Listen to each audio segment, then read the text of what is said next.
अस्सलामुअलैकुम। नजम सेठी शो में खुश आमदेद। मैं हूँ सैयद आयशा नाज। मेरे साथ मौजूद हैं नजम सेठी साहब। अस्सलाम वालेकुम।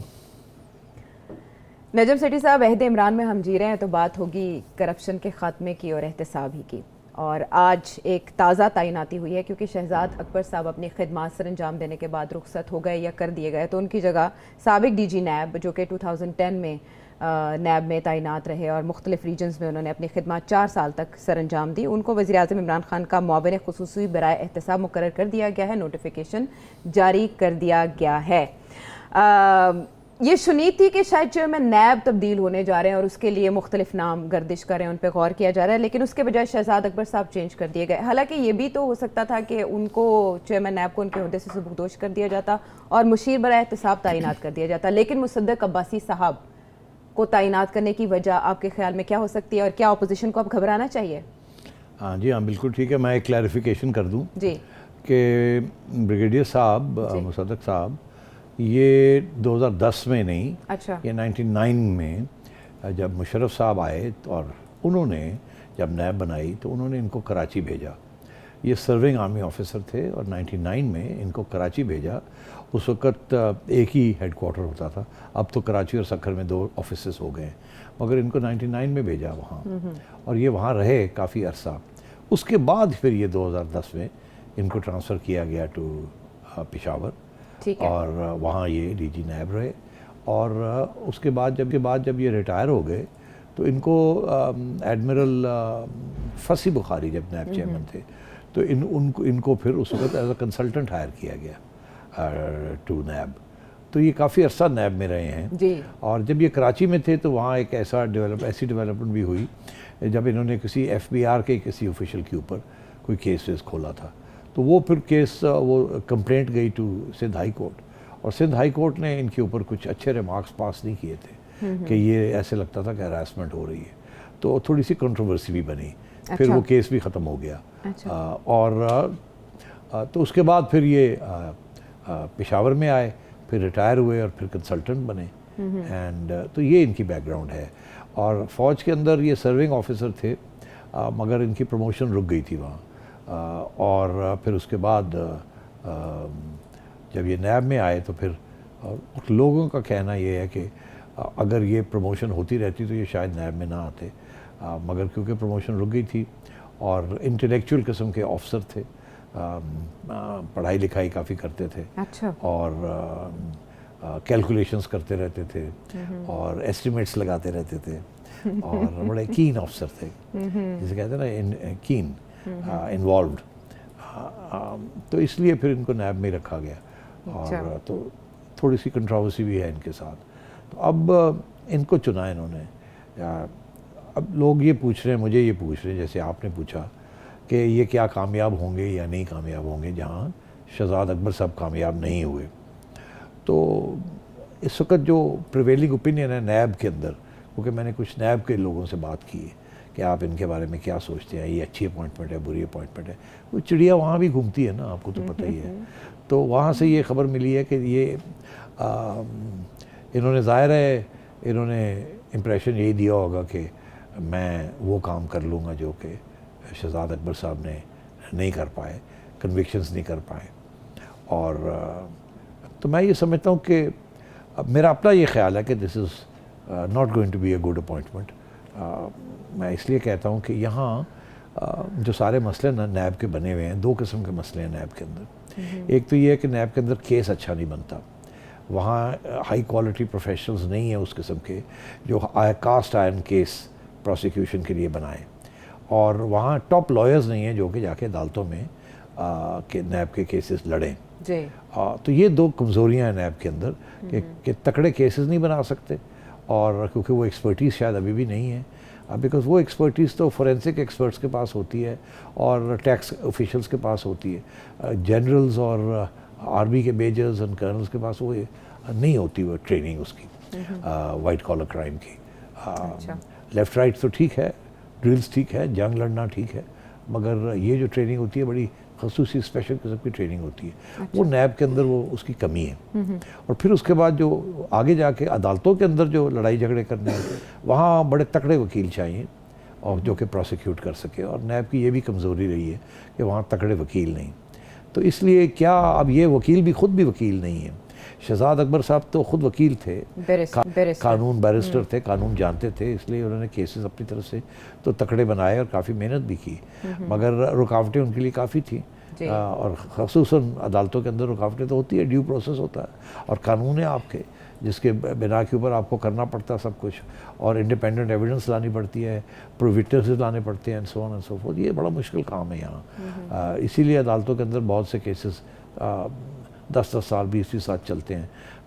अब देखिए ना, लंदन में अगर ये कोई केस हो तो उसकी हर रोज़ हियरिंग होती है और 15 दिन में 20 दिन के अंदर वो कट मार देने, ख़त्म कर देते हैं। यहाँ 15-15 साल चलते हैं, वो एक हियरिंग के बाद महीने के बाद अगली हियरिंग होती है, और उस हियरिंग पे अगर एक बंदा ना आए तो फिर 1 महीना आगे हो जाती है, और पोस्टपोनमेंट्स मिलती रहती हैं, and so on and so fourth. तो क्योंकि जजेस के ऊपर बहुत सख्त प्रेशर है, जजेस कम हैं, केसेस ज़्यादा हैं, कहीं तो पुलिस और प्रोसिक्यूशन भी बहुत कमज़ोर होती है, तो फिर उनको भी झड़कें पड़ती हैं कि तैयारी करके आओ, and so on and so fourth. तो मैं नहीं समझता कि ये धक्का तो मारेंगे ही है, मगर ये क्या कामयाब होंगे, आई डोंट थिंक सो। और अगर इनको इसलिए लाया गया है क्योंकि धमकी दी जाए और अच्छी प्रेस कॉन्फ्रेंसेस करें, और वहाँ जैसे शहजाद अकबर साहब भी बड़ी अच्छी प्रेस कॉन्फ्रेंस करते थे, ये भी करेंगे। और मैं अभी आपको एक पेशेंट वही कर देता हूँ कि आप देखिएगा कि ये जब प्रेस कॉन्फ्रेंस कर रहे होंगे तो कागज़ रखे होंगे, पेंशन रखा होगा, और फिगर्स बड़े कोट करेंगे, और हर 2 मिनट के बाद अपनी ऐनक उतारेंगे और फिर ऐनक लगाएंगे, as a real intellectual. Right. जैसे मुजम्मिल असलम साहब आए ना, तो वो भी बड़ी अच्छी कैलकुलेशंस करते हैं, जवाब वो खजाने के हवाले से बड़े एक्यूरेट देते हैं। तो ऐसे ही है, ये भी ऐसे ही होगा। अच्छा, जुबानी जमा खर्च तक अच्छे रहेंगे। लेकिन शहजाद अकबर साहब पे तो बरहमी की ये इत्तलात आई थी, जो इमरान खान साहब ने भी कहा कि वो डिलीवर नहीं कर सके, वो शहबाज शरीफ साहब के अगेंस्ट नहीं डिलीवर कर सके, उधर लंदन में प्रूव नहीं कर सके, एसिड रिकवरी यूनिट कुछ लेकर नहीं आ सका सॉलिड, उसके बारे में भी डाटा अभी रिलीज होना है। और इधर मरियम नवाज साहिबा की कन्विक्शन नहीं हो सके, वो अपील में गई हैं, वहाँ भी हम देख रहे हैं कि नैब की जानिब से आए शाएँ किया जा रहा है। तो इसका मतलब है मुसद्दिक अब्बासी साहब प्रेशर में काम करेंगे। बिल्कुल, प्राइम मिनिस्टर का प्रेशर है कि डिलीवर करो। यही प्रेशर शहजाद अकबर साहब के साथ था, अब इनके ऊपर भी यही प्रेशर होगा। तो अब हम देखना ये है कि क्या ये किस तरीके से इस प्रेशर को बर्दाश्त करते हैं, और क्या कोई डिलीवरी कर भी सकेंगे या नहीं कर सकेंगे। अच्छा है, और भी नाम गर्दिश कर रहे थे, उनमें से सिर्फ एक वकील साहब का भी नाम था जी, अजहर सिद्दीक। हाँ, वो भी बड़े अग्रेसिव किस्म के वकील हैं, मगर शहबाज शरीफ साहब को टफ टाइम दे चुके हैं ना। हाँ, मगर वो कंट्रोवर्शियल बहुत हो चुके हैं। मैं तो आपसे कहता हूँ कि वो इलॉन मस्क का नाम सुना आपने? जी सुना ना जी। बहुत बड़े सरमायादार हैं दुनिया के इस वक्त, one of the richest man in the world. उनको ये पूछा गया कि जब आयशा आपके पास आती है इंटरव्यू के लिए कि जी मुझे रख लें एज एन एंकर, तो आप आयशा को क्या सवाल पूछेंगे? इंटरव्यू, हाँ, की क्वेश्चन क्या होगा? तो उन्होंने आगे से जवाब दिया कि मेरा की क्वेश्चन ये नहीं होता कि आप ये क्या है और वो क्या है और ये क्या है और आपको ये पसंद है या ये नहीं पसंद है, ये वो कहते हैं मेरे लिए एक ही चीज़ अहम है, वो ये है कि quote unquote get the job done. अगर आप मुझे आगे आके एक्सक्यूज़ बनाएंगे कि जी मैंने तो ये किया, मगर आगे से अदालतें नहीं मेरे साथ दिया, मेरे साथ इसने साथ नहीं दिया, मैंने तो ये कर दिया, मैंने तो वो कर दिया, मगर मैं क्या करता, वो पिछले जो हुकूमत थी वो ये कर गई थी। तो वो कहने का ये मतलब है कि एक्सक्यूज़ नहीं चाहिए, मुझे आके ये ना कहें कि जी मैं तो बड़ा तेज़ हूँ मगर मेरे आगे रुकावटें हैं। Get the job done, get the job done. तो अगर तो ब्रिगेडियर साहब गेट्स द जॉब डन तो खान साहब इनको पसंद करेंगे, और अगर इन्होंने भी आके डिलेज हो गई और ये आके एक्सक्यूज़ेस देने पड़ गए, जी मैं क्या करूं, जी मैंने तो ये कर दिया, मैंने वो कर दिया, यही शहजाद अकबर साहब के गले बात पड़ गई थी कि वो बस जी अब ये हो रहा है, मैंने ये तैयार कर लिया, अब हम ये करने जा रहे हैं, ये करने जा रहे हैं। और वो हर महीने पूछते थे वो क्या हुआ, तुमने तो कहा था अगले महीने तक हो जाएगा, और जी अदालतों ने ये कर दिया, मैं क्या करता जी, ये हो गया जी, वो हो गया, आप फिक्र ना करें जी, अब अगले हफ्ते हम ये कर रहे हैं। वो लारी लपा लग 3 साल चले गए और खान साहब परेशान हो गए। उनका तो एजेंडा यही था ना कि कन्विक्शंस हों। ऊपर से एक ट्रांसपेरेंसी इंटरनेशनल की रिपोर्ट आ गई है जिससे अब ये पता चला कि आप जिनको आप कहते हैं करप्ट हैं वो तो आपसे कम करप्ट थे, आप तो आपकी हुकूमत और आपका तो उससे ज़्यादा करप्शन में मुब्तला है। तो मेरा ख्याल है वो एक ऐसा माहौल बन गया है जिसके अंदर खान साहब अब डेस्परेट हो गए हैं कि किसी तरीके से 2 चीज़ें हो जाएं। एक ये कि ये जो दाग लग गया है इसको दाग को हटाया जाए कि हमारी हुकूमत करप्ट नहीं है। इसीलिए फवाद चौधरी साहब और ये वो बातें कर रहे हैं कि ये रूल ऑफ लॉ के ऊपर हम मारे गए हैं, रूल ऑफ लॉ के। हालांकि आपने वो टेबल देखा है, उसके अंदर 6 मोटे बेकायदगियों के बारे में बात की गई है कि और बड़े जहाँ आप एक्सपर्ट स्पेंडिंग करते हैं और जी। बड़े एक्सपर्ट इदारों से उन्होंने उसके ऊपर लिया, डेटा लिया। हाँ डेटा लिया है और उनके परसेप्शंस क्रिएट किए। तो एक तो वो लगे हुए हैं कि जी बेसिकली कि जी कह तो सकते नहीं है कि अदालतों ने हमारे साथ गड़बड़ की है, उन्होंने हमें इंसाफ नहीं दिया, मगर इसलिए वो कहते हैं इदारे ये वो इस किस्म की बातें करते हैं। तो मगर आपस में जब बात करते थे तो वो जजेस को और उनको कहते थे ये जजेस ने ये किया, जजेस ने ये नहीं करने दिया, वो ये हो गया जी, मुलतवी हो गया जी, छुट्टियाँ हो गई जी, और आगे डेटे दे देते हैं जी, ये करते हैं जी, वो करते हैं, टाइम नहीं है सुनने का। तो सारा का सारा मलबा जो था शहजाद अकबर साहब और फ़रूक नसीम साहब और ये सारे लोग जो हैं वो अदालतों पे डाल देते हैं। ठीक है। और अब देखना ये है कि खान साहब इनको लेके आए हैं कि अब करके दिखाओ, अदालतों में मत डालो, अदालतों का मसला है तो get the job done, get done. अच्छा, गेट द जॉब डन के लिए कुछ पूछगछ भी की जा रही थी। पब्लिक अकाउंट्स कमेटी ने, आपको पता है, तलब किया था चेयरमैन नैब को। अब चेयरमैन नैब कोरोना का शिकार हो गए। उससे पहले पब्लिक अकाउंट्स कमेटी के जो चेयरमैन राना तनवीर साहब, उनको भी कोरोना हो गया था। साबिक पब्लिक अकाउंट्स कमेटी के जो चेयरमैन शहबाज शरीफ साहब, कोरोना कोरोना कोरोना तकौन बन गई है तकरीबन। अब उनके बजाय जो डीजी नैब आए हैं, उन्होंने कुछ वहाँ फिगर्स बताए हैं कि हमने इतनी डायरेक्ट की हैं रिकवरीज और इतनी इनडायरेक्ट की हैं। ऐसे मालूम होता है जैसे बस इतनी सी बात थी, लेकिन तासुर ये आ रहा है कि चेयरमैन नैब फेस नहीं करना चाह रहे पब्लिक अकाउंट्स कमेटी को। इस तासुर के बारे में देखिए, वहाँ पब्लिक अकाउंट्स कमेटी में बड़े शर्मिंदा किस्म के सवाल पूछे जा सकते हैं ना। आज एक खबर तो आज आ गई ना, ये भी पूछा जा सकता था वहाँ। आज तो इस्लामाबाद हाई कोर्ट में जो फैसला आया जी, नैब को पकड़ लिया उन्होंने कहा कि नैब हर जगह पे कहती फिरती है कि हमने रोका है नैब को तफ्तीश करने में, मालम जब्बा केस, $1 बिलियन ट्री कब कैंपेन एंड इस किस्म की जो खैबर बैंक और खैबर का बैंक ऑफ खैबर बैंक, ये सारी हमने तो नहीं रोका। हर जगह पे नैब कहती फिरती है कि जी अदालत ने रोका हुआ है, हम तो तैयार थे करने के लिए। तो आज जजेस ने बुला लिया है। मैंने आपसे कहा था ना, जब हवा बदलती है तो बहुत सी बातें तब्दील होनी शुरू हो जाती हैं। हवा बदल रही है तो अब तो इनको नैब वालों को बुला लिया। अब नैब के पास जवाब क्या है, वो तो कहते फिरते हैं कि जी आपने हमें ये कहा, उन्होंने कहा दिखाएं ना, हमने कहाँ कहा था। तो अब वो जजेस टफ हो गए।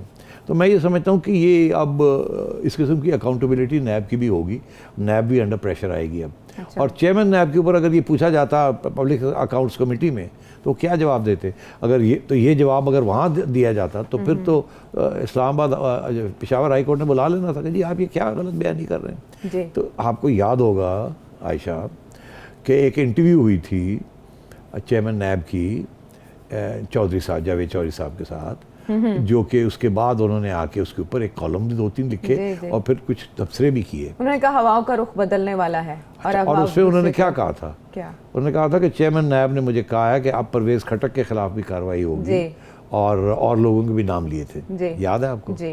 तो उसके बाद कि हम सिर्फ, क्योंकि इल्ज़ाम ये लग रहा था ना उस वक्त कि वन साइडेड है, तो उन्होंने कहा नहीं ऐसी कोई बात नहीं, अब देखिए अगले महीने क्या होता है, मैं तो परवेज खटक को भी खड़काऊंगा और फलाना भी करूंगा।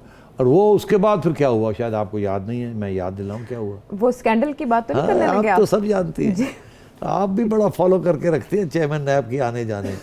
तो स्कैंडल आ गया, एक टीवी चैनल ने जो इनके बड़ी करीब हैं पीटीआई के और प्राइम मिनिस्टर साहब के, और वहीं उनके जो चैनल के चेयरमैन हैं या मैनेजिंग डायरेक्टर हैं या मालिक हैं, वो सारा वक्त वहाँ बनी गाला में बैठे रहते थे। तो उनकी चैनल ने फिर ये ब्रेक किया कि जी ये सारी जो स्कैंडल था तो ये आईबी ने रिकॉर्डिंग शॉर्डिंग की हुई थी या किसी और ने की होगी। तो वो फिर उसके बाद चेयरमैन साहब बेचारे कहाँ जाते, वो चुप्पी हो गए। वो छुपना चाह रहे हैं, पब्लिक अकाउंट्स कमेटी को फेस नहीं करना चाह रहे, या पब्लिक अकाउंट्स कमेटी इस मामले को एक्सेप्ट कर लेगी जो फिगर्स दिए गए, या तलबी उन्हीं तक रहेगी कि चेयरमैन नैब ही आए? नहीं, वो तो अब उन्होंने कह दिया है कि चेयरमैन नैब आए, अब वो इस वक्त नहीं आए, आना पड़ेगा। वो ये पब्लिक अकाउंट्स कमेटी ये छोड़ेगी नहीं इस मामले को, वो आना पड़ेगा उनको पब्लिक अकाउंट्स कमेटी के आगे किसी न किसी स्टेज पे। अच्छा, मामला इतना ही सादा है जितना बता दिया गया, ये सब यही जवाब थे, ये तो चेयरमैन नैब भी दे सकते थे इससे पहले। एग्जैक्टली तो इसका ये मतलब है कि पब्लिक अकाउंट्स कमेटी ने कुछ सवाल ऐसे हैं जो अभी पीछे रखे हुए हैं जो चेयरमैन नैब से ही पूछेंगे जब वो आएंगे। अच्छा, वैसे एक बड़ी दिलचस्प चीज़ है, सवाल जहन में आता है, आपने पहले हमें बताया मुसद्दिक अब्बासी साहब का पास वो क्या रहे हैं, फिर शहजाद अकबर साहब का तस्करा हुआ, नैब भी काम कर रही है, FIA भी चालान वहाँ भी जमा हो रहे हैं शहबाज शरीफ साहब के लिए। इनके होते हुए एक मुशीर बरा एहतसाब लगाने की ज़रूरत हुकूमत को क्यों पेश आती है? आपको याद होगा कि एक FIA के सरबराह को छुट्टी करा दी गई जी। उनका ये कहना है कि मुझे बुला के कहा गया ये करो ये केसेस करो ये बनाओ। करो केसेस करो। तो मैं कैसे कर सकता था? जाली केसेस तो मैं नहीं बनाना चाहता था। उसकी छुट्टी करा दी गई। फिर उन्होंने बाद में आके तो बताया कि जी ये हुआ, याद है आपको? फिर उसके बाद एक नए चेयरमैन साहब को लेके आए वहाँ FIA में, DG लेके आए। फिर शहजाद अकबर साहब को स्पेशल पावर्स दिए गए क्योंकि FIA इंटीरियर मिनिस्ट्री के अंडर आता है।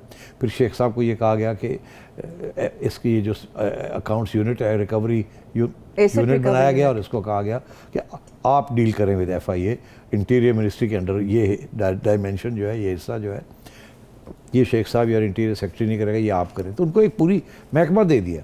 अब वो दिन रात जाके चेयरमैन नैब को मिलते थे, वहाँ से ब्रीफिंग्स होती थी, वहाँ इंस्ट्रक्शंस दिए जाते थे। उसके बाद पूरा FIA इनके अंडर था और उसके बावजूद कुछ नहीं हुआ, कुछ नहीं कर सकते। 0/0। तो उससे ज़्यादा तो मतलब वसाइल खर्च हो गए। इससे ज़्यादा मतलब है कोई किसको क्या वसाइल मिलेंगे? जी। तो और फिर अभी जो सबसे बड़ा जो डज लगी है, जिसकी वजह से मेरा ख्याल है प्राइम मिनिस्टर साहब ने कहा कि बहुत हो गया, तुमने तो मुझे पता नहीं कौन से हरे बाग दिखाए थे कि मैं अब इनको अंदर करने वाला हूँ, अब पकड़े जाएंगे, अब UK में हम ये कर रहे हैं, वहाँ ये होगा। UK वालों ने शहबाज शरीफ साहब को ग्रीन चिट दे दी। यहाँ तक वो कहते हैं हम सारे रिकॉर्ड भी आपको दे देते हैं, आप देख लें, रिलीज करने ग्रीन टिक की कोई मनी लॉन्ड्रिंग नहीं हुई। जी। तो मतलब भाई इससे बड़ी ग्रीन चिट कोई दे नहीं सकता किसी को। और उसके ऊपर मेरा ख्याल है प्राइम मिनिस्टर साहब बहुत नाराज़ हो गए कि तुम तो मुझे कुछ और कह रहे थे कि हम पकड़ेंगे, वहाँ भी पकड़ेंगे, ये हो जाएगा वो हो जाएगा। और वहाँ क्लियर हो गया, सारे पाकिस्तान ये समझता है कि बरतानिया की अदालतें फेयर होती हैं और पाकिस्तान की अदालतें इतनी फेयर नहीं होती। तुम पाकिस्तान की अदालतों में भी कुछ नहीं कर सके और वहाँ तो जाके तुम्हारे खिलाफ फैसला आ गया। तो चलो जी, चलो जाओ छुट्टी करो। तो ये हुआ है शहजाद साहब, शहजाद अकबर साहब। तो अब जो ब्रिगेडियर साहब जो आए हैं, जी। अब देखना है ब्रिगेडियर साहब किस तरीके से आगे बढ़ते हैं। इनके क्या तल्लुकात होंगे नैब के साथ, FIA के साथ, because in theory is junior to the FIA DG and so on.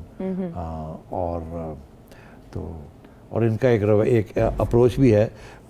ये भी एक ज़माने में जब वो कंसल्टेंट इनको लगाया गया था तो उस वक़्त मैं बात कर रहा था नैब वालों से जो कि बड़े करीब थे एडमिरल फसी बुखारी के, कि कह रहे हैं वो फसी बुखारी से बड़े मुतासर हो गए थे क्योंकि ये जो नोट शोट्स लिख के देते थे और कैलकुलेशंस करके देते थे कि 12 अरब रुपया यहाँ फंसा हुआ है, ये निकाल लूँगा मैं, ये कर लूँगा वो कर लूँगा।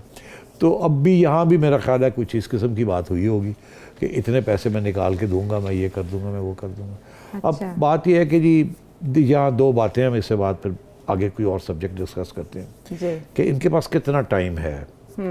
इनके पास ब्रिगेडियर साहब के साथ उतना ही टाइम है जितना इमरान खान साहब के पास टाइम है। अच्छा। अगर इमरान खान साहब 1.5 साल गुजार जाते हैं तो ये भी रह जाएंगे।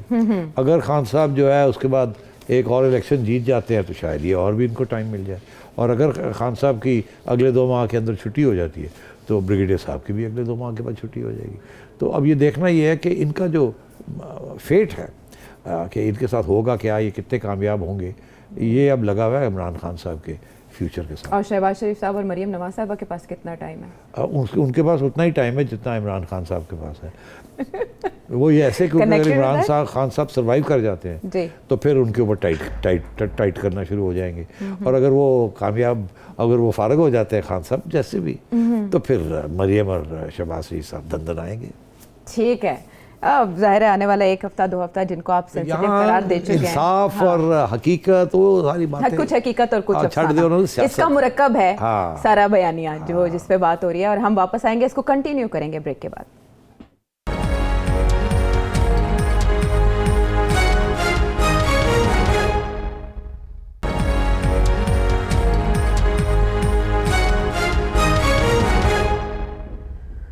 Welcome back to the show. अब ट्रांसपेरेंसी इंटरनेशनल की रिपोर्ट के बाद से ना ऐसे मालूम होता है कि जैसे गवर्नमेंट थोड़ा प्रेशर में है, क्योंकि इमरान खान साहब तर्जुमानों के इजलास पे इजलास बुला रहे हैं। एक और इजलास आज हुआ और उसमें ये जो खबरें हैं अंदरूनी वो ये हैं कि इमरान खान साहब ने शहबाज शरीफ साहब की करप्शन के बारे में कहा कि ये मामलात उजागर किए जाएँ और फिर सेहत कार्ड के बारे में आवाम को बताया जाए कि हमारा कितना बड़ा ये प्रोजेक्ट है और आवाम को इससे क्या फ़ायदा होगा। और फिर ट्रांसपेरेंसी इंटरनेशनल की रिपोर्ट पर फवाद चौधरी साहब ने वज़ीर आज़म को बताया कि ये रूल ऑफ लॉ से मुतालिक है। इमरान खान साहब कहते हैं कि हमारे 3-4 सालों में कोई स्कैंडल, माली स्कैंडल सामने नहीं आया। आवाम को ये बताया जाए कि शरीफ खानदान कैसे कैसे मनी लॉन्ड्रिंग करता रहा। अभी कुछ बाकी है जो आवाम को बताना है सिटी साहब इन मामलात के बारे में? देखिए यहाँ 3-4 सवाल खड़े हो जाते हैं। तो पहला सवाल तो ये है कि खान साहब का ये कहना है कि उनकी हुकूमत के अंदर कोई करप्शन का केस नहीं आया जी। तो बस मैं थोड़ी सी बात कर दूं कि नैब चेयरमैन, अभी मैंने बात की थी, जब तफ्तीश करने गए थे बिलियन ट्री वाली प्रोजेक्ट और मालम जब्बा वाला और फिर वो बैंक ऑफ फाइबर का जो, तो वो बहुत बड़े केसेस है करप्शन के, उसको रोक दिया गया और अब अदालतें कह रही हैं कि उनको ओपन किया जाए। तो उसके अंदर तो परवेज़ खटक और भी लोग मिनिस्टर्स आर इन्वॉल्व। तो ये कैसे कह सकते हैं कि जी इनकी कोई इशू नहीं है।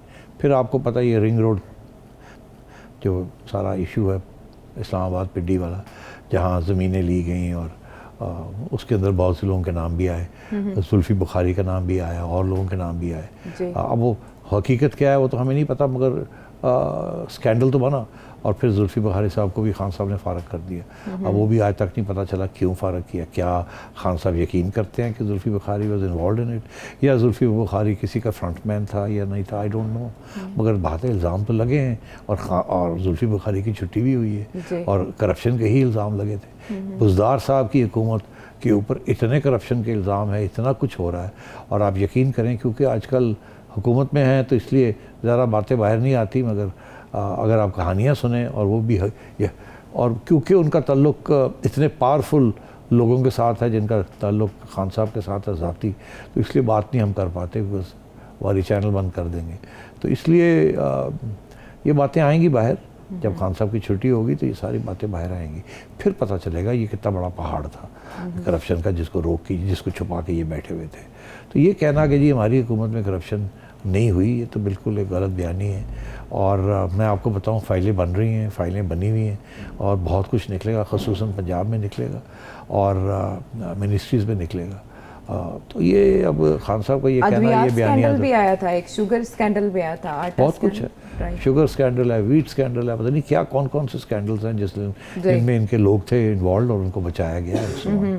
और बड़े बैड डिसीजंस भी किए हैं जिसके साथ बड़े नुकसान हो गए। पता नहीं उसके अंदर करप्शन थी या इनकॉम्पिटेंसी, हम नहीं कह सकते, हमें पता नहीं है, बिकॉज इन्फॉर्मेशन को रोक के बैठे हुए हैं और जो इन्फॉर्मेशन बाहर निकालने की कोशिश करते हैं उसको पकड़ के ले जाते हैं या उनको डिसअपेयर कर देते हैं या उनके खिलाफ जाली केसेस शुरू कर देते हैं या FBR के नोटिस आने शुरू हो जाते हैं and so on and so fourth. तो इसीलिए तो हम कहते हैं कि ये एक ऐसा दौर है जिससे मीडिया के ऊपर इतनी पाबंदियाँ हैं और इतनी सख्तियाँ हैं कि बड़ा मुश्किल है ये बात करना। लंदन से ज़्यादा आज़ाद मीडिया आप बात कर रहे हैं सेठी साहब और आप कह रहे हैं कि पाबंदियाँ।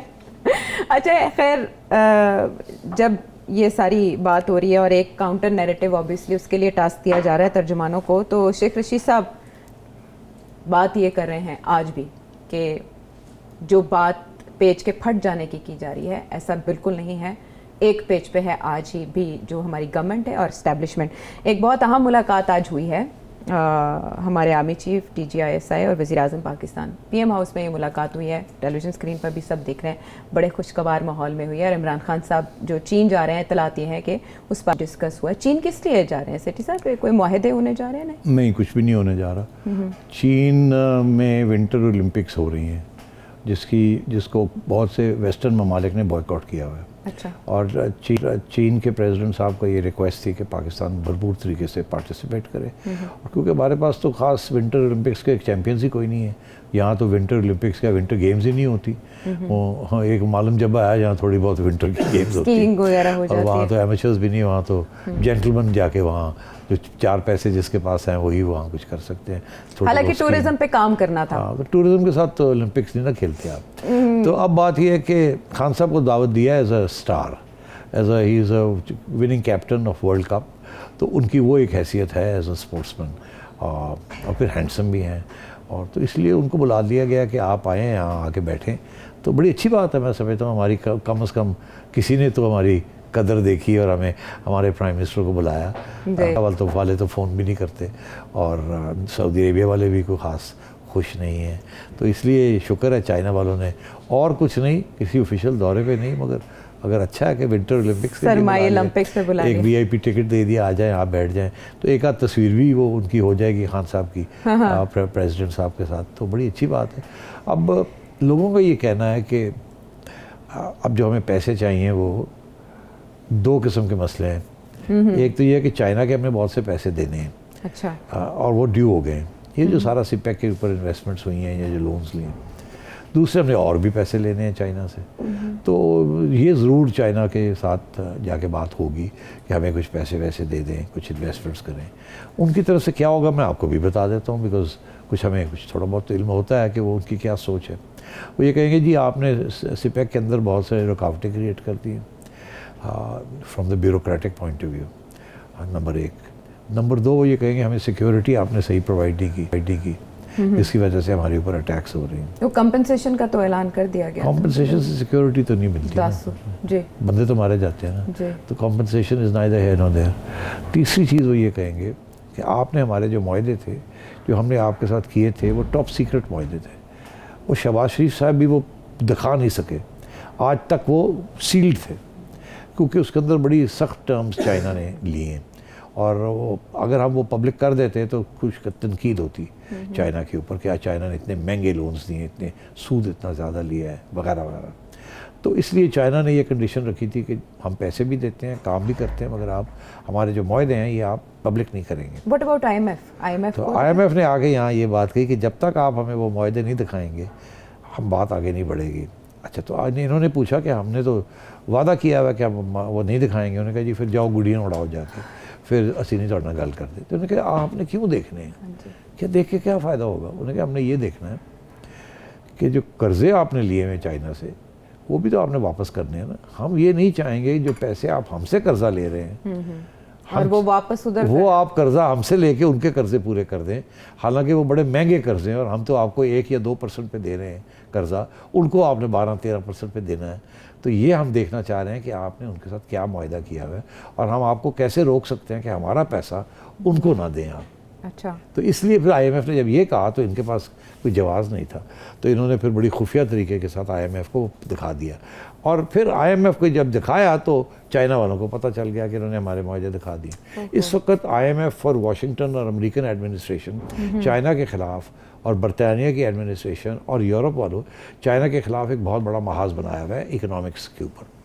उसके अंदर जो मेन पैग है वो ये कह रहे हैं कि चाइना ने जो लोन्स दिए हैं अफ्रीकन कंट्रीज़ को, श्रीलंका को, पाकिस्तान को, वो पाकिस्तान को इन मुल्कों को मोहताज बनाने की कोशिश कर रहे हैं। वो मिलिट्री सुपेरियॉरिटी के साथ नहीं, इकोनॉमिक डिपेंडेंस जो है वो चाइना क्रिएट कर रहा है हर मुल्क के ऊपर, और बड़े तरीके ये इस तरीके से लोन्स दे के और इनको एक्सपोज किया जाए। इसलिए अभी क्या हुआ, अभी हाल ही में पिछले 6 माह हुए एक टीम, प्राइवेट सेक्टर की एक टीम जिसके अंदर एक पाकिस्तानी भी हैं और बाकी गोरे हैं, उन्होंने एक बहुत डिटेल स्टडी की है ऑन सिपेक, जो कि उन्होंने कहीं से इधर से डेटा पकड़ा किया, इधर से किया, जिसके जो मेन कंक्लूजन्स हैं वो यही थी कंक्लूजन्स कि ये सिपेक के जो लोन्स हैं, ये जो प्रोजेक्ट्स हैं, ये बड़े अनफीजिबल हैं, ये बड़ा मुश्किल हो जाएगा पाकिस्तान को इनको आगे बढ़ाना। इसीलिए इमरान खान की हुकूमत ने इनको रोक दिया था और चाइनीज़ इसलिए नाराज़ थे कि आपने हमारे सारे प्रोजेक्ट्स रोक दिए हैं। अभी भी हम, आप सुन नहीं रहे हैं यहाँ जो बातें हो रही हैं, वेस्ट की तरफ पिवट करो, चाइना के ऊपर डिपेंडेंसी ना करो। अच्छा। हमारी इस्टेब्लिशमेंट के लोग भी यही कह रहे हैं कि चाइना के ऊपर इतना ना करो, उधर करो, वेस्ट की तरफ करो।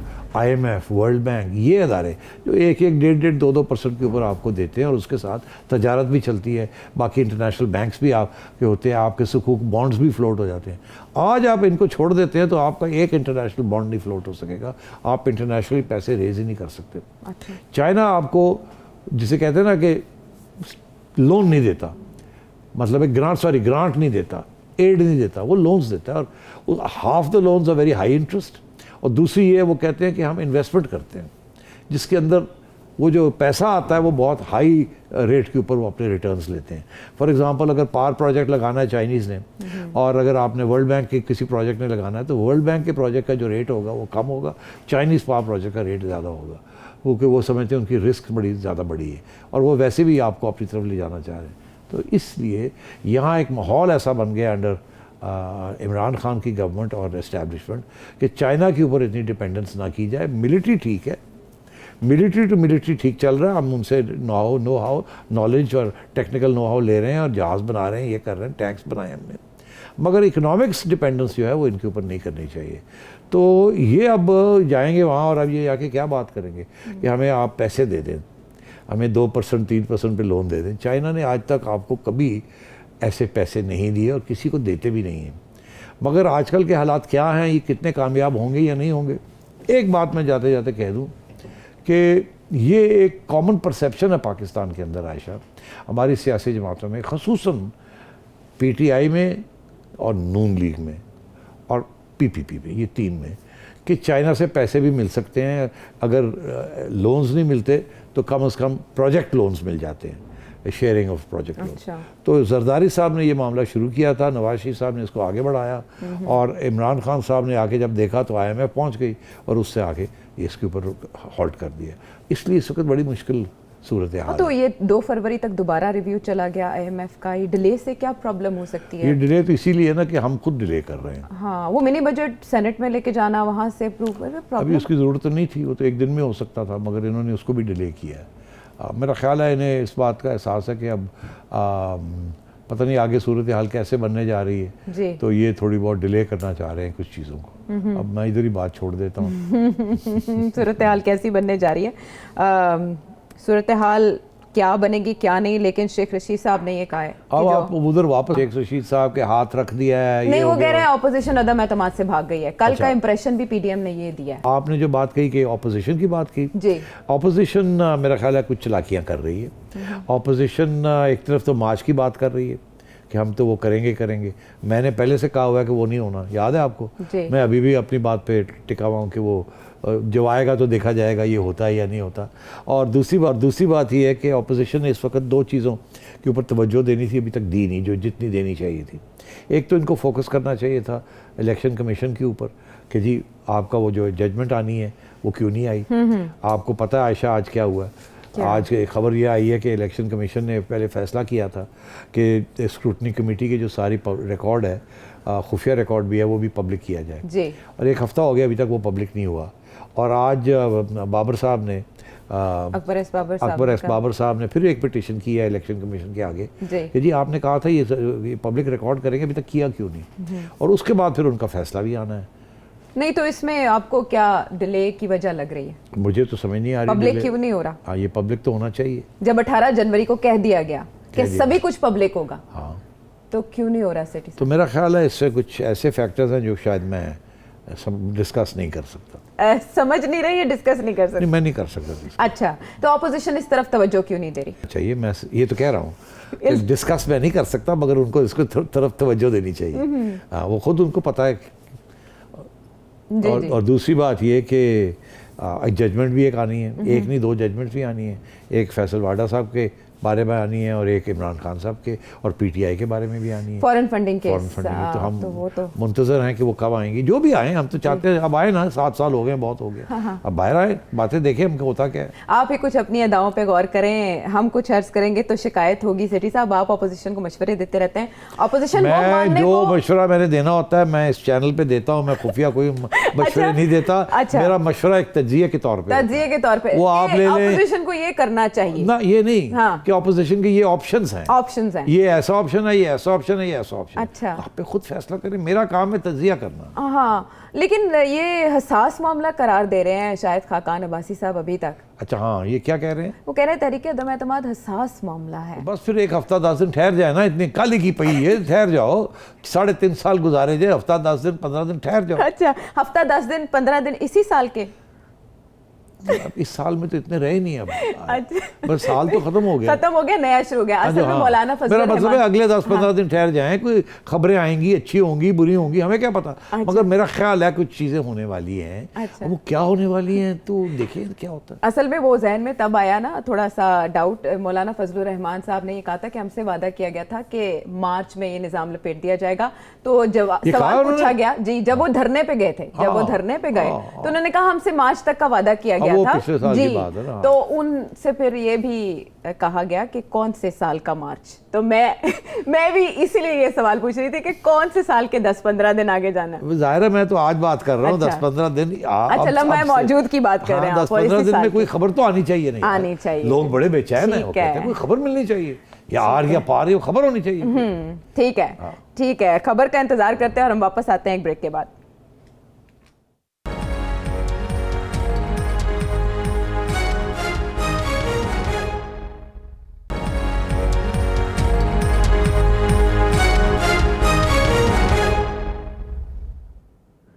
Welcome back to the show. अब आपके सवाल शामिल करेंगे। सेठ साहब अस्सलाम वालेकुम। सर मेरा आपसे सवाल है कि पीडीएम के जलसे में मियां नवाज शरीफ साहब ऐलान कर चुके हैं कि अब अंपायर न्यूट्रल हो चुका है, यानी इस्टेब्लिशमेंट न्यूट्रल हो गई है। उन्होंने शफकत का हाथ उठा लिया पीछे से। इसमें थोड़ा सा गौर प्लीज़ ज़रा फरमा दीजिए। सेठी साहब, नवाज शरीफ साहब को यकीन हो चुका है कि अब जो इस्टेब्लिशमेंट है वो न्यूट्रल हो गई है। ये खबरें आई हैं जो कल पीडीएम का इजलास हुआ और आज ही एक बड़ी मीटिंग हुई वज़ीर आज़म हाउस में। तो ये क्या हो रहा है? ये कोई इंसिडेंस है? नवाज शरीफ साहब को कोई मैसेज दिया जा रहा है इससे? क्या मतलब, मुराद क्या है? नहीं आयशा, मुझे समझ नहीं आ रही कि what's the issue. Nawaz Sharif साहब ने, ये ARY या किसी चैनल ने ये कहा कि जी नवाज शरीफ साहब ने अपने ख़िताब में वहाँ पीडीएम की मीटिंग में ये कहा है कि हमारे लिए हालात बेहतर हो रहे हैं क्योंकि इस्टेब्लिशमेंट न्यूट्रल हो गई। मुझे यकीन है कि कि इस्टेब्लिशमेंट न्यूट्रल हो गई, इसलिए हमारे लिए अब कुछ मौका है कि कुछ करें हम कुछ। तो उधर से आपका सवाल ये आता है कि जी ये जो नेक्स्ट डे ही कोई मीटिंग हो गई है वहाँ। हालांकि विजिट अभी 3 को है चाइना का। अगर हम ये भी कह लें, स्पेकुलेट कर लें किस लिए, तो मैं ये सवाल पूछता हूँ, काउंटर सवाल पूछता हूँ कि देखिए इस न्यूट्रल होने का ये मतलब तो नहीं है कि प्राइम मिनिस्टर की और आर्मी चीफ की मीटिंग नहीं हो सकती, या प्राइम मिनिस्टर की और DGI की मीटिंग नहीं हो सकती। देखिए न्यूट्रल का ये होना है कि अब वो उनका सहारा नहीं बनेंगे सियासी मामलात में, मगर रियासत के जो मामले हैं वो तो मुश्तरका तौर पर तय होते हैं और फिर आगे बढ़ते हैं वो, तो उसके साथ तो हस्बे मामूल मीटिंग्स जारी रहती हैं। तो ये बिल्कुल दोनों का आपस में कोई ताल्लुक़ नहीं है। अगर प्राइम मिनिस्टर साहब याद करते हैं आर्मी चीफ को तो आर्मी चीफ जाते हैं, अगर कोई मीटिंग होती है सिक्योरिटी काउंसिल की या किसी और चीज़ पे भी तो मीटिंग्स होती हैं। सवाल ये नवाज शरीफ साहब का ये कहना है कि अब अगर हम कोई कार्रवाई करते हैं तो इस्टेब्लिशमेंट इमरान खान साहब के साथ सियासी तौर पे नहीं खड़ी होगी। वो कहेंगे आप खुद डील करें इन चीज़ों के साथ।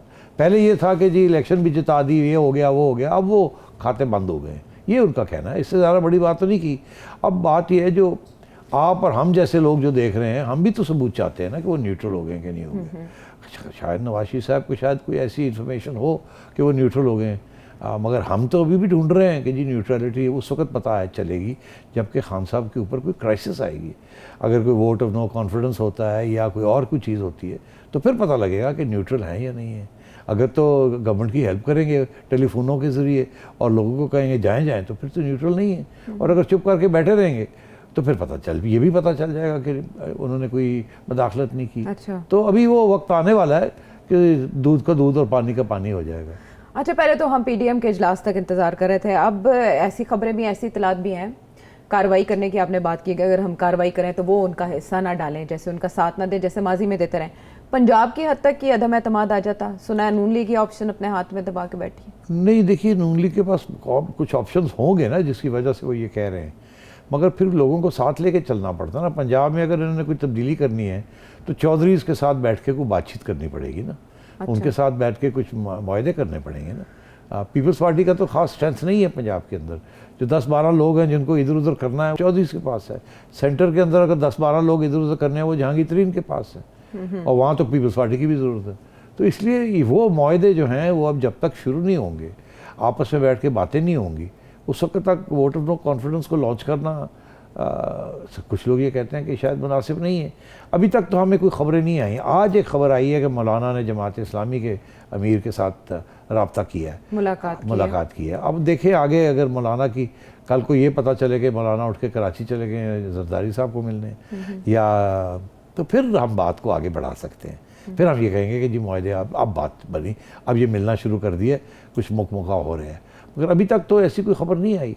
तो इसलिए मैं समझता हूँ कि ये तवक्को करना कि जी वोट ऑफ नो कॉन्फिडेंस मुआहदों के बगैर लॉन्च हो जाएगा, शायद कुछ थोड़े बहुत खुफिया मुआहदे हो गए हों तो हमें पता नहीं है।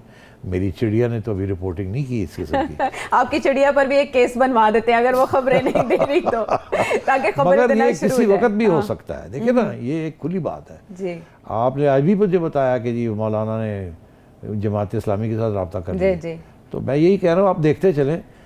सारी पेशन गोइयाँ यही हैं कि अगले 10-15 दिन के अंदर अंदर हमें कुछ खबरें मिलेंगी। अब वो क्या खबरें होंगी ये तो देखना है। ये शायद मियां नवाज शरीफ साहब को पता होगा, या शहबाज शरीफ साहब को पता होगा, या मौलाना को पता होगा। या जरदारी साहब को पता होगा या सबको पता होगा, छुपी नहीं रहती। हाँ हाँ। ये खान साहब को भी पता चल जाएगी। जब कोई चीज़ डेवलप होने लगेगी ना तो खान साहब को भी पता चल जाएगा। अच्छा, और जब उनको पता चलेगा तो फिर असली बात आएगी। फिर वो खतरनाक साबित होंगे। हाँ, कि वो मतलब है वो करते क्या है। अच्छा, वो करते क्या है? खतरनाक होगा या भाग जाएंगे, क्या करेंगे? हाँ, मेरा ख्याल है वो खतरनाक साबित होंगे। इस पर एक सवाल भी आया। और जब खतरनाक होंगे तो आगे से खबरनाक वाले भी बैठे हैं। जब नाक की बात हो रही है ना तो जरा एक क्वेश्चन ले लेते हैं, फिर देखते हैं। स्टेडी साहब अस्सलाम वालेकुम। इमरान खान ने अभी हालिया तकरीर में ये बात बहुत क्लियरली कही है कि बल्कि जो उन्होंने धमकी दी है कि मैं सड़कों पर आने के बाद ज़्यादा ख़तरनाक साबित होगा और आप लोगों को छुपने की जगह नहीं मिलेगी और आपको कभी कहीं लंदन भागना पड़ेगा, कहीं और भागना पड़ेगा। और आगे ही पहले बहुत लोग भागे हुए हैं लंदन। तो इससे तो बहुत क्लियरली इनका इशारा जो है वो अपोजिशन की तरफ नहीं है, किसी और तरफ है। इमरान खान साहब की जो धमकी है उसका अभी तक डायसेक्शन जारी है कि वो उन्होंने कहा किसको था, लेकिन इसमें माजी क्या बताता है? खतरनाक वजीर आजम साबित हो सकता है? सूरत हाल बड़ी इस वक्त वॉलेटाइल है, नाजुक है। खान साहब या तो लेट जाएं या खड़े हो जाएं, ये बीच दरमियानी बात नहीं चलेगी। और तो अब कैसे होगा ये, अब आप चलते जाए, अब मेरे से क्यों पूछते हैं आप ये? अच्छा, आपने कहा अगर वो अकड़ गए तो ये सिविलियन बालादस्ती के लिए पहली ज़रब नहीं होगी खान साहब की? ये सिविलियन बालादस्ती की बात बड़ी हम करते हैं, सबसे ज़्यादा तो मैं ही करता हूँ जी कि ये सिविलियन बालादस्ती होनी चाहिए। हाँ। मगर हकीकत कुछ और है। अनफॉर्चुनेटली होता क्या है, ये अवाम के ज़रिए आते हैं, ठीक, उसके बाद ये गड़बड़ करते हैं, काम शाम करते कोई नहीं, छोटे मोटे पैसे बनाने शुरू कर देते हैं, ये करते हैं वो करते हैं, या नाइली हो जाती है, ठीक, और उसके बाद आवाम इनका साथ छोड़ देती है। और फिर जो दूसरे फोर्सेस हैं वो तगड़े हो जाते हैं, वो कहते हैं कि ठीक है अब हम कर लेते हैं, इसीलिए फिर निकाले जाते हैं। तो इसलिए याद रखना चाहिए कि इस मुल्क के अंदर सिविल मिलिट्री जो इक्वेशन है जी वो काफ़ी पुराना इम्बैलेंस में है। हाँ। वो जब बैलेंस करना होगा तो इनकी कारकर्दगी बेहतर होनी पड़ेगी, जिम्मेदारी के साथ काम करना पड़ेगा और डिलीवरी देनी पड़ेगी। जब आप ये करेंगे तो फिर मिलिट्री अथॉरिटीज़ पीछे हट जाएंगी। अच्छा, आप कह रहे हैं कि माजी में किसी भी हुकूमत ने इस सतह का डिलीवर नहीं किया कि इंटरवेंशन ना हो। हाँ, इसका ये मतलब लिया जा सकता है। ऐसी बातें कर देते हैं, ये चीज़ें कर देते हैं जिसकी वजह से गड़बड़ हो जाती है। ठीक है, इसके साथ ही आपसे चाहेंगे इजाज़त और आपसे यही कहेंगे कि इस नंबर पे वीडियो मैसेज के जरिए अपना सवाल सेठी साहब के सामने रखिए, फीडबैक भी दीजिए। अगले प्रोग्राम तक के लिए चाहेंगे इजाज़त। अल्लाह ने के बाद।